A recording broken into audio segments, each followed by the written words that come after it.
बिस्मिल्लाहिर्रहमानिर्रहीम। आज के सब्जेक्ट एनवायरमेंटल साइंस के नए लेसन में नए टॉपिक के साथ मैं आपका होस्ट उमैर अहमद हाजिर हूँ। आज हम जिस टॉपिक के बारे में डिस्कशन करने वाले हैं वो बेसिकली एक ही टॉपिक है, लेकिन इसमें दो चीज़ें इंटर रिलेटेड हैं जो कि मैंने क्लियरली लिख दी हैं। एक ग्लोबल वार्मिंग और दूसरा है ग्रीन हाउस इफ़ेक्ट।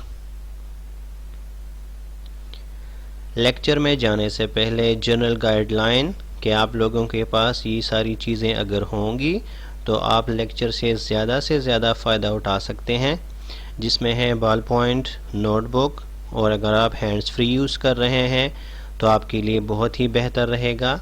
कंसंट्रेशन और साइलेंस तो बहुत ज़्यादा लाजमी है व्हाइल यू आर स्टडिंग। अब हम प्रॉपरली अपने टॉपिक की तरफ चलते हैं और हम ग्रीन हाउस इफ़ेक्ट और ग्लोबल वार्मिंग को स्टेप बाय स्टेप एक्सप्लेन करेंगे। आप लोग हर पॉइंट को साथ साथ नोट करते जाएं और आप लोगों से ये भी रिक्वेस्ट है कि इन पॉइंट्स पर अपनी तरफ से भी सोचें, अपनी तरफ से भी इन पर सर्च करें और अपने जो नोट्स आपके पास बन रहे हैं उनको ज़्यादा से ज़्यादा इम्प्रूव करने की कोशिश करें। हमारा फर्स्ट स्लाइड है अर्थ is a greenhouse planet.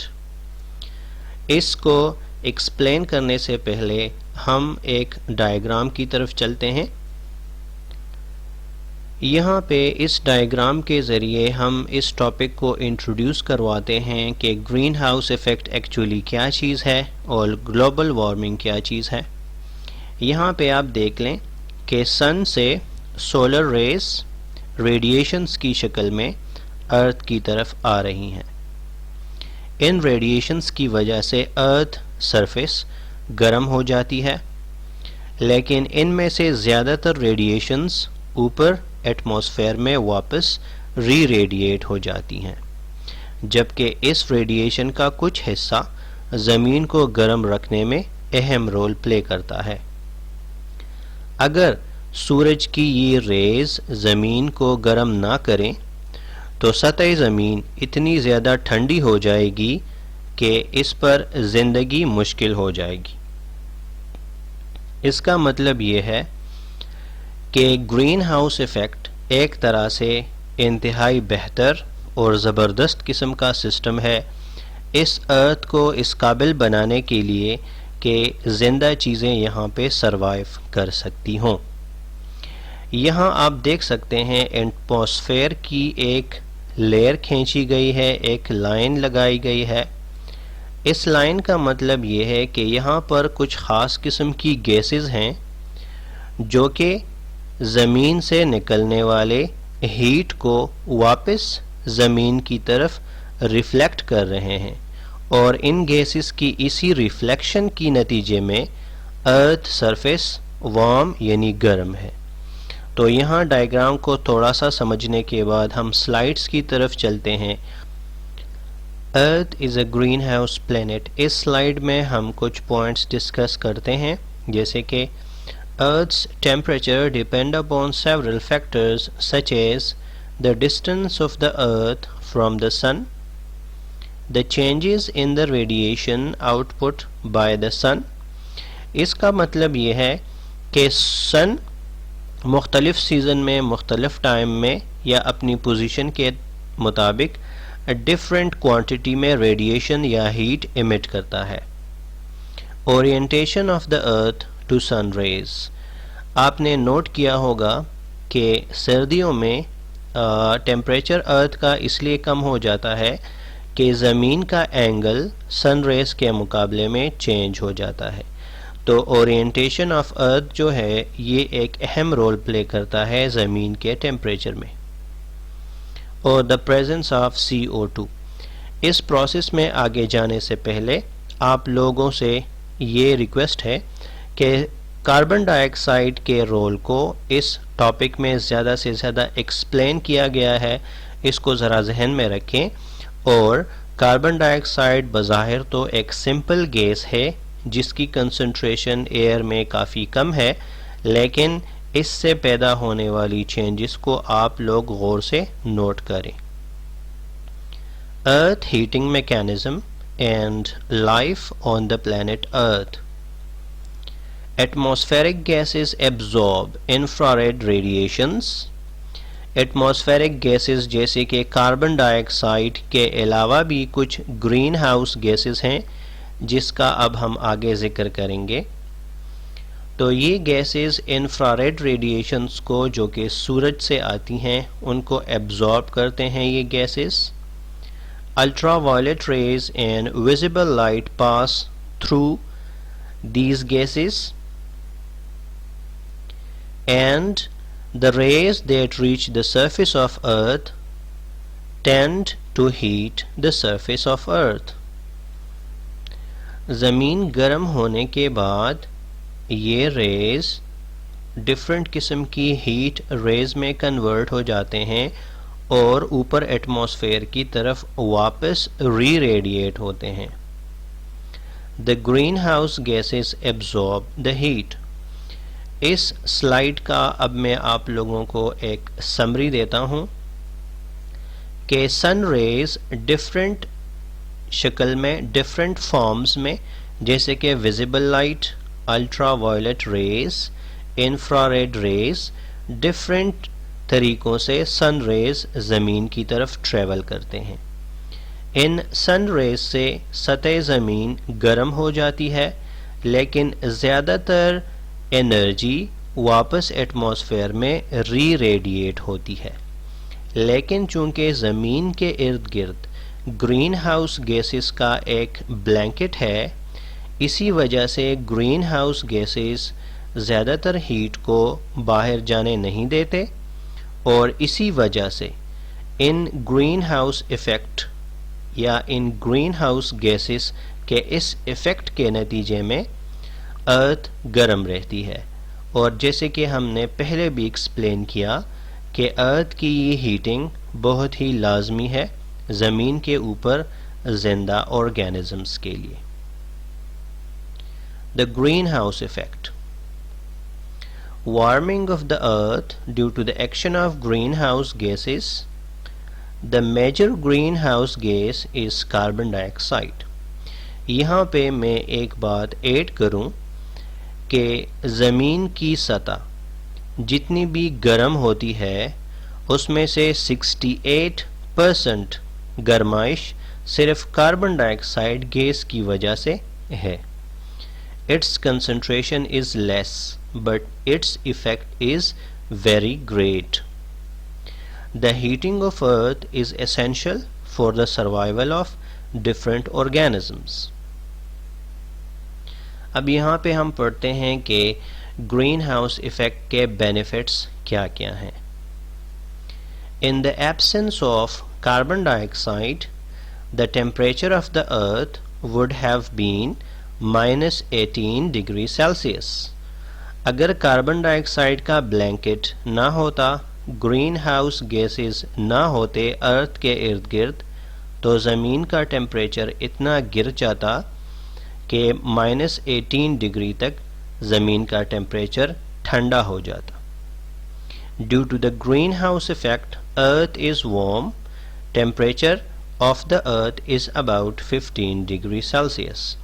तो यहाँ पे आप एक बिग डिफरेंस देख सकते हैं कि ग्रीन हाउस गैसेस या ग्रीन हाउस इफ़ेक्ट की वजह से अर्थ में कितनी चेंजेस आ रही हैं। और ना सिर्फ ये कि ये अर्थ को गर्म रखती है, बल्कि अर्थ जब गर्म होती है उसमें वेजिटेशन, प्लांट्स वगैरह भी ज़्यादा ग्रो करते हैं, लेकिन एक लिमिटेड रेंज में।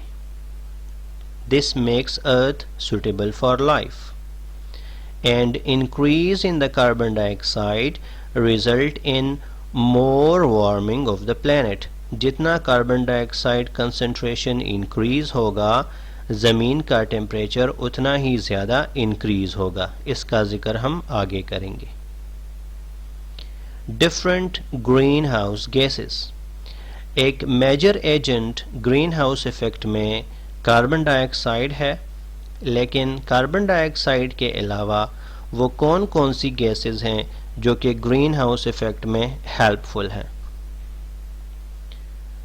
So number 1 carbon dioxide, number 2 methane, number 3 chlorofluorocarbons and number 4 nitrous oxides. अब हम आगे स्लाइड में देखते हैं कि कौन कौन से गैसेस किन किन रिसोर्सेज से पैदा होते हैं या जनरेट होते हैं। The sources of green house gases. Carbon dioxide results from the burning and respiration processes. दुनिया में जितनी भी चीज़ें बर्न हो रही हैं, ख्वाह वो पेट्रोल हो, कोल हो, लकड़ी हो, तो बर्निंग प्रोसेसेस से कार्बन डाइऑक्साइड बहुत ज़्यादा क्वांटिटी में जनरेट होता है। और इसके अलावा दुनिया में जितनी भी लिविंग ऑर्गेनिजम्स रिस्पायरेशन कर रही हैं, उनकी रिस्पायरेशन के नतीजे में carbon dioxide as a by product release होता है। Nitrous oxide is released from fertilizers and by the burning of fossil fuels. पिछले लेसन्स में भी हमने फॉसिल फ्यूल्स के बारे में डिस्कस किया था कि fossil fuel means petrol, diesel, kerosene oil, coal वगैरह, मीथेन वगैरह, और फर्टिलाइजर्स तो सब लोग जानते हैं। CFCs जो हैं वो रेफ्रिजरेंट्स में यूज़ होते हैं, और रेफ्रिजरेंट्स वो गैसेस हैं जो कि रेफ्रिजरेटर्स और AC वगैरह में इस्तेमाल किए जाते हैं कूलिंग इफ़ेक्ट के लिए। सॉल्वेंट्स मींस जैसे कि हम पेंट में थिनर्स वगैरह डालते हैं ताकि पेंट को थिन करें। एरोसोल्स जैसे कि पेंट स्प्रे और डिफरेंट किस्म के हेयर स्प्रे या परफ्यूम्स वगैरह, इनको एरोसोल्स कहा जाता है। तो ये CFC का मेजर रीज़न है। और अभी डिफरेंट किस्म के केमिकल्स या डिफरेंट किस्म के गैसेस दुनिया में मुतारिफ करवाए गए हैं, जिसकी बदौलत CFC का यूज़ कम से कम हो गया है। मीथेन जो है वो तो नेचुरल गैस से पैदा होता है, और बैक्टीरियल एक्शंस, बैक्टीरिया चूँकि इस इकोसिस्टम में डिकम्पोजर्स का रोल प्ले करते हैं, तो बैक्टीरियल एक्शन के नतीजे में भी मीथेन गैसेस पैदा होते हैं। Concept of the global warming and climate change. अब यहाँ पे हम दो चीज़ों के बारे में डिफ्रेंशिएशन करेंगे कि ग्लोबल वार्मिंग क्या चीज़ है और क्लाइमेटिक चेंज क्या चीज़ है। और इस लेसन के आखिरी स्लाइड में हम क्लाइमेटिक चेंज की कुछ डिस्कशन करेंगे, वहाँ से क्लाइमेटिक चेंज का आइडिया ज़्यादा क्लियर हो जाएगा। ग्लोबल वार्मिंग क्या चीज़ है? An increase in the average earth's atmospheric temperature, यानी कि दुनिया का टेम्परेचर हर साल थोड़ा थोड़ा इंक्रीज हो रहा है, इसको कहते हैं ग्लोबल वार्मिंग। और क्लाइमेटिक चेंज क्या चीज़ है? All the changes that are caused due to the gradual increase in global temperature. दुनिया का टेम्परेचर हर साल Aahista Aahista slowly and gradually increase हो रहा है। इस टेम्परेचर इंक्रीज के नतीजे में दुनिया में जो चेंजेस आ रही हैं उसको कहते हैं climatic change. In 1980s, scientists started to study the global temperature increase. Global temperature will increase with increase in greenhouse gases. दुनिया में greenhouse gases की concentration जितनी ज़्यादा होती जाएगी, उतना दुनिया का global temperature भी increase होता जाएगा।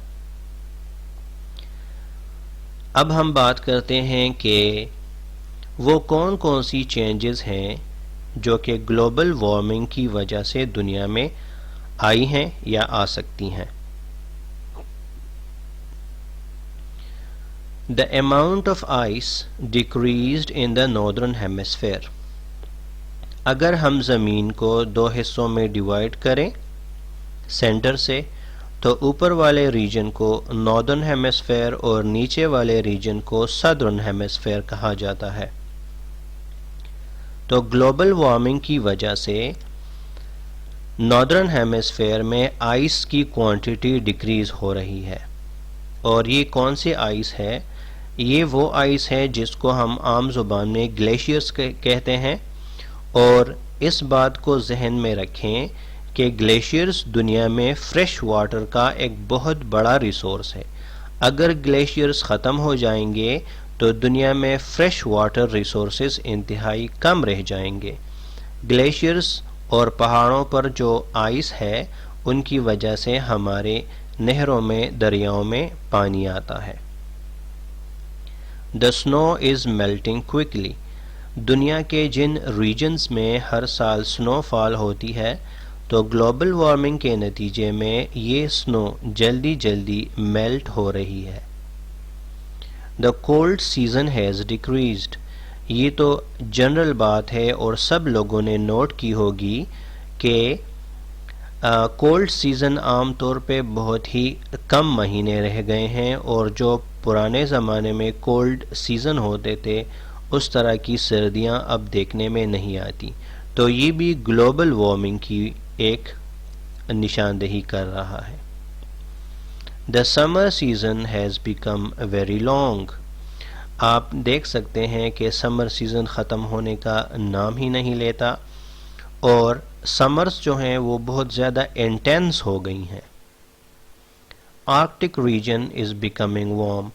आर्कटिक रीजन और एंटार्क्टिक रीजन दुनिया के दो ऐसे रीजन्स हैं जो कि पूरा साल बर्फ़ से ढके रहते हैं।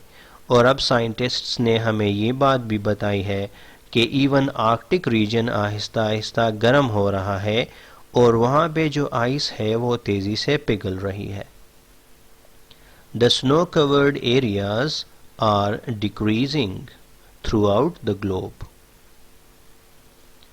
अच्छा, अब हम देख लेते हैं कि अगर ग्लोबल वार्मिंग इस तरह से जारी रही तो इसके कौन कौन से कॉन्सिक्वेंसेस होंगे या इसके कौन कौन से कॉन्सिक्वेंसेस हैं।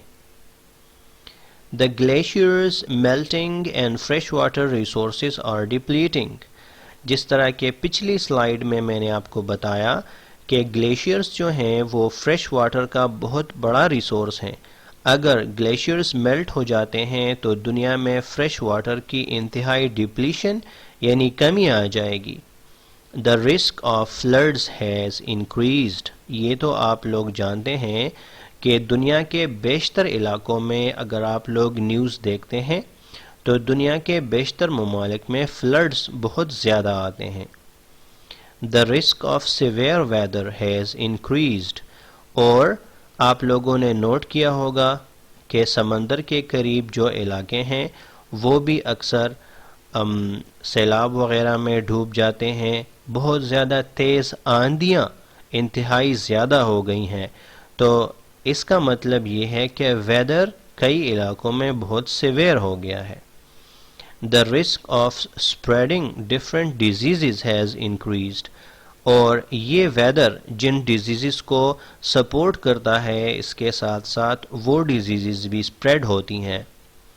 The risk of agricultural loss. अगर गलत टाइम पे बारिश हो तो अगर खड़ी फसल है तो फसलों में ज़्यादा पानी होने की वजह से डिफरेंट किस्म के फंजाई, बैक्टीरिया और पैथोजेंस फसलों पर अटैक करते हैं और दुनिया में जो टेम्परेचर इंक्रीज़ हो रहा है उसका इंतहाई ख़तरनाक असर एग्रीकल्चर पर पड़ रहा है। The aquatic organisms are decreasing. अगर फ़िज़ा में, एटमॉस्फेयर में कार्बन डाइऑक्साइड की कंसंट्रेशन इंक्रीज़ हो रही है और इसी तरह वाटर में कार्बन डाइऑक्साइड की क्वांटिटी इंक्रीज़ हो रही है तो वाटर एसिडिक हो जाएगा जिसके नतीजे में एक्वेटिक ऑर्गेनिज़म्स की लाइफ इम्पॉसिबल हो जाएगी। और terrestrial ecosystems are also in danger.